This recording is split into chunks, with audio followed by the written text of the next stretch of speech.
අර තියෙන්නේ ස්වර්ණමාලී මහසෑයයි කියලා ඈතින් දැකලා හිත පහදවාගෙන ශ්‍රද්ධාව උපදවාගෙන දෙව්ලොව ඉපදිච්ච අය ගැන නෙමෙයි සදහටම සංසාර සාගරෙම සමු අරගෙනම ගියපු පිරිසේ සීමාවක් නැහැ කියලායි සඳහන් කරන්නේ.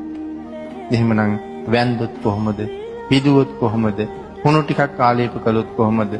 අතපතු ගාලා දැම්මොත් මළුව කොහොමද? ඒ තරම් ආනිසංසයක් තව කොහෙන් ලබන්නද කියන කාරණාව අපිට හිතන්න මෙතන ඉතුරු කරලා තියෙනවා අපේ ප්‍රඥාව මෙහෙවල.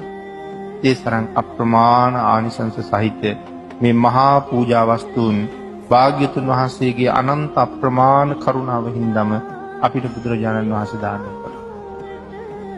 ඒ නිසාම සඳහන් කළා බුදුරජාණන් වහන්සේ කෙරෙහි යම් කෙනෙකුට ඇහි පිල්ලම් ගහන මාත්‍රයක් ප්‍රීතියක් ඇති වුණොත් ඒ ප්‍රීතියෙන් ලැබෙන ඵලය කෙනෙක් භාවනා කරලා කසින භාවනාව මුදුන්පත් කරලා කොයි තරම් මේ භාවනාව දියුණු වෙලාද මුළු ජම්බුද්වීපයම තමන්ගේ මූණ ඉස්සරහ තියනවා වාගේ පේනවා.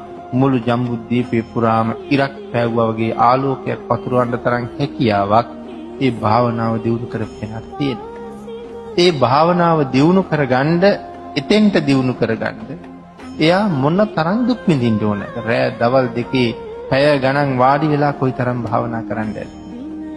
සඳහන් කරනවා ඊට වඩා හරි වටිනවා කියලා බුදුරජාණන් වහන්සේ ගැන ඇහි පිල්ලමක් ගහන මාත්‍රයක් ප්‍රසාදය ඇති.